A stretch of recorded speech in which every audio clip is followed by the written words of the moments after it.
recall when we were young, running from all things at once, without thinking twice.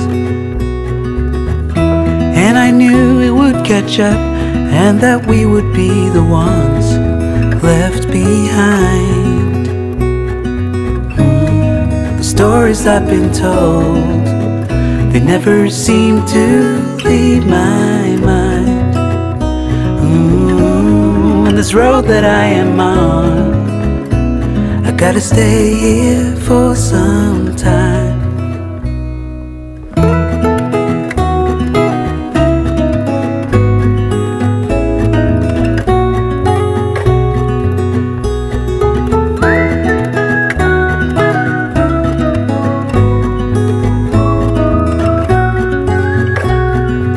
Hello guys, good morning. How are you all doing? It's a very chilly and bright day.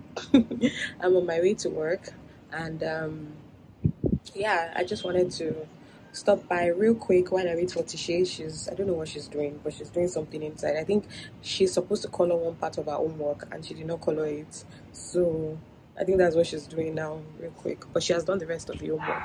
So just wanted to chit chat with you guys a bit this morning.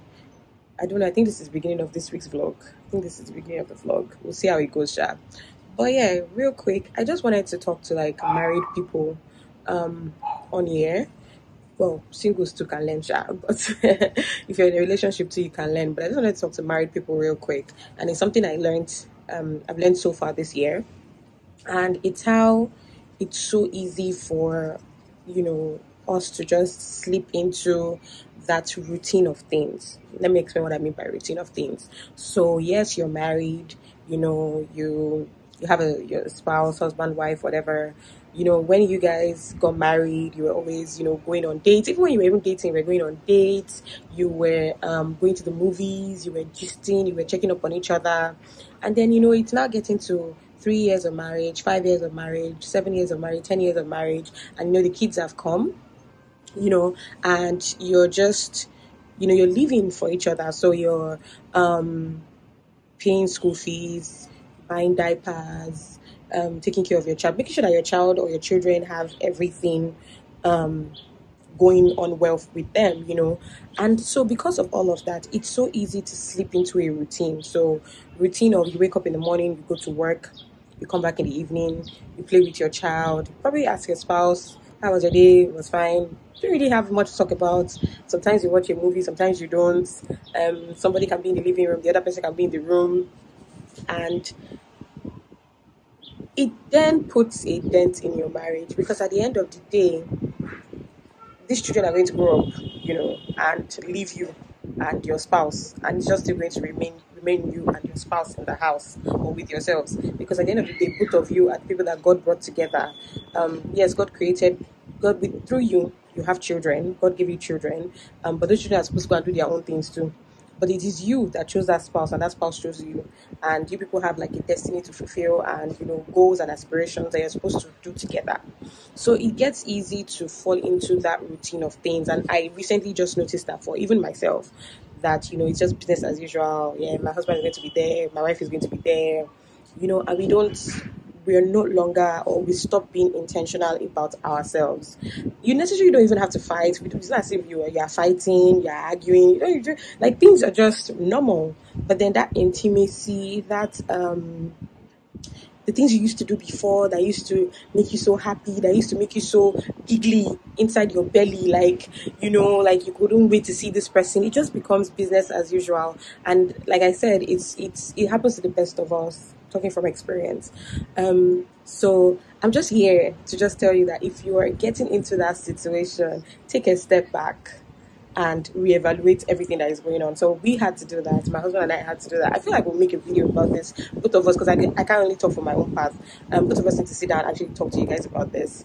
So we had to, it took a lot, you guys. It took so many things and revelations, and then we had to, yes, darling, you're done? Okay, I'm coming. And it took a lot, and both of us literally had to take a step back, reevaluate our whole relationship, and be like, you know, I'm not happy with this, I'm not happy with that, and have a conversation. And that's why people say when people say, oh, communication is key in marriage, people think, oh, everybody just saying communication. This is what I'm talking about. You have to be able to communicate. And even to people that you see that, it looks like everything is going on well with them and things like that, if they're not careful, they can just slip into that. You're used to taking pictures together for social media. You're used to making videos together. It's a routine thing, once you put the camera in front of your spouse, they are ready to say all the good things. But then the actual intimacy going on between the both of you. Mary, you can come now.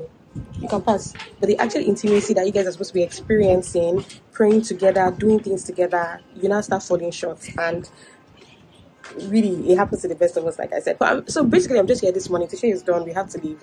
To just I don't want to say motivate, but encourage. Yes, I want to encourage people that are married or people that are in a relationship. Always evaluate your relationship. Take a step back. It's like when you work in private sector, you work in public sector.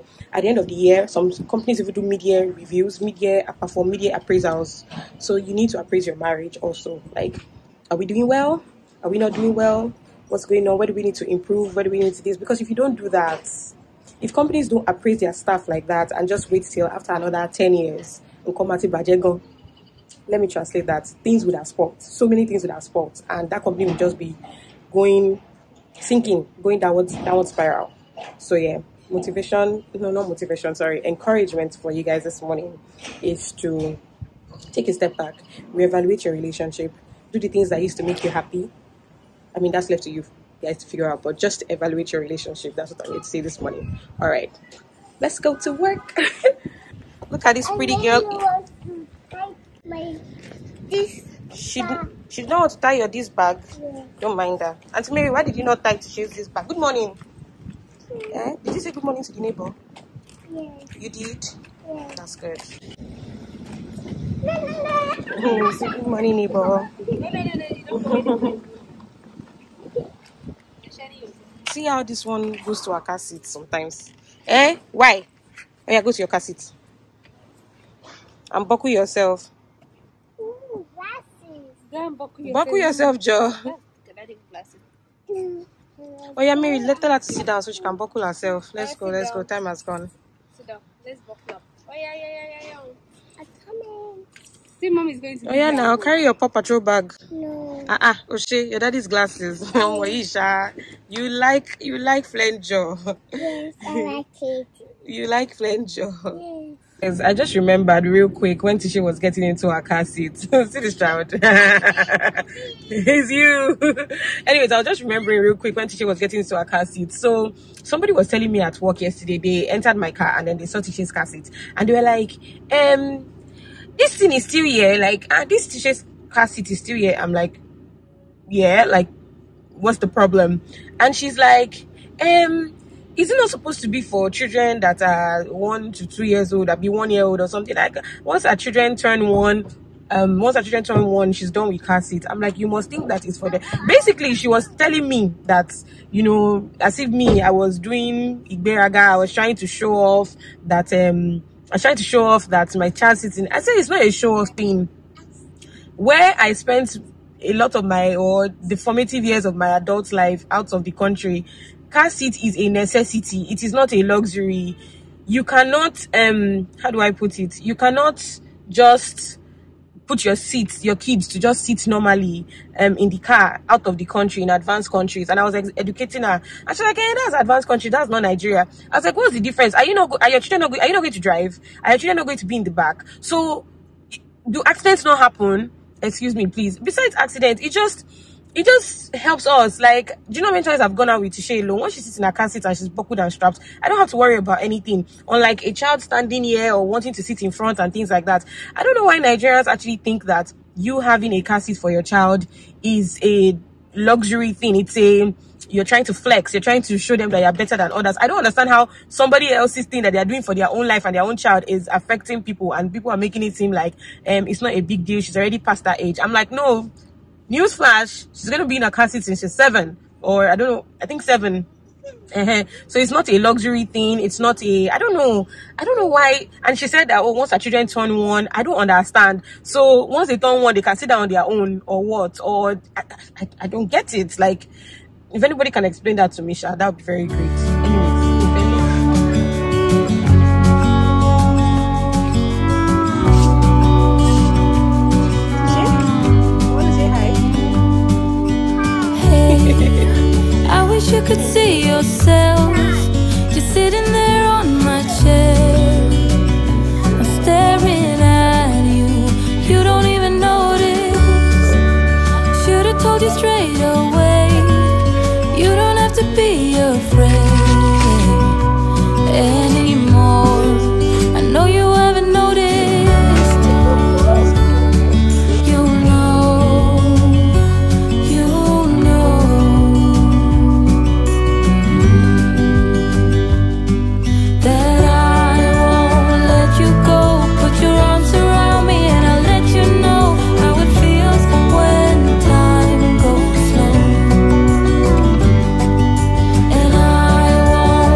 guys, what's up? How you guys doing? God, this my hair is going out soon, and the thing is paining me because this hair is still giving everything that it's supposed to give. Anyways, you guys, it's been a long week, such a long week. But I'm glad it's almost coming to an end, finally coming to an end. Anyways, I turned on the camera because first off, I wanted to rant about the situation of things in this country and how things are getting ridiculously expensive by the day. The other day, I went to the filling station, you guys, and I spent so much at the filling station that my heart wanted to cut. It wanted to, it just wanted to cut. That is this the part of this country that we have gotten in? Like, how am I spending almost 40,000 naira on fuel? Because I have to buy in the car, I have to buy in the kegs for the generator. That doesn't make any sense to me. Don't even start with the fact that dollar has already skyrocketed to whatever amount it is right now. Dollar is about 810 this morning. I don't understand. I literally don't understand. Renewed hope. How far now? It's the ground running. What's going on? I know you guys are saying that it's going to be harder before it gets easier, but this hardship, eh? Then we went to the supermarket as a family. We went to the grocery store as a family the other day, and I know how much we spent just to like stock up the house. Like it's ridiculous. And these are essential things. Like we didn't even buy things that oh we're just trying out or we just want to try out or we don't necessarily need. These are basic things that we need in the family and honestly, it's getting quite frustrating that we have to spend this amount of money and we're still collecting the same salary, no increments, no nothing. Like, it's just crazy to me, Now my tummy is grumbling. I pretty much haven't eaten all day. I'm hungry, like, but now somebody has to be watching what they are eating. You don't have to spend excessively and things like that. It's ridiculous, honestly. I don't know. I'm like, are we just supposed to keep praying? Let's keep praying for the country, yada, yada, yada. Like, I'm also here because something is actually bothering me so much, and it's something I've been thinking about for a while, and I've been thinking of how I would talk about it with you guys without sounding like a hater. And it's basically this comedy pranks thing that people do. See, I'm a good advocate of funny skits, like funny whatever joke prank things you guys are doing. I love it. I love a good comedy. Right now, I'm enjoying Lai. If you don't know Lai Wasabi on Instagram, I don't know what you're doing with your life. Listen, that guy is in a league of his own. Like he's not competing with anybody. He's so talented. He's so creative. He comes up with the best content I've been seeing in a while. It's just genuine, relatable content and comedy content that he comes up with, and he's so effortless in making people laugh. Like he makes me laugh. I just love his content so much. But then there's so many other comedians that are so distasteful. Like it's so ridiculous the kind of content they come up with. And the one I've been seeing lately is this one. I don't even know his name. I don't even want to mention his name. I don't even want to give him publicity because yes, my small platform can give somebody publicity. Because the police have actually called for his arrest because he's doing too much. He's doing too much. The latest video of him that I saw was him pretty much asking a child if the child saw his privates and what color it was, and if the child did not talk, he was going to beat the child. That is child abuse. That is ridiculous. That is child abuse. I mean, I don't understand how such a person is still walking on the streets of this Lagos or whatever he is doing his content. People have said that it's because he didn't go to school, he's an illiterate. I don't care. I don't care. His content sucks. It doesn't make any sense. There was one where he was acting like they were about to shoot him or something, and you just stop. I don't know. People say, oh, that some of the people in this content are paid. I don't care if they're paid or not. It's just very distasteful. It's rubbish. There's no comedy about it. There's nothing that makes me laugh. There's nothing relatable about that. You get, especially when you now start crossing the line for me where you start involving kids.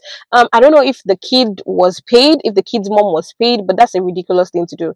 A couple of months ago too, there were these pranksters too that they had this content with this child where they stuffed like what you might call it, diaper or something in the child's butt, and the next door neighbor old man was scoping the child, and almost like being a pedo, like a pedophile. I'm like, how does this, and it took a long time.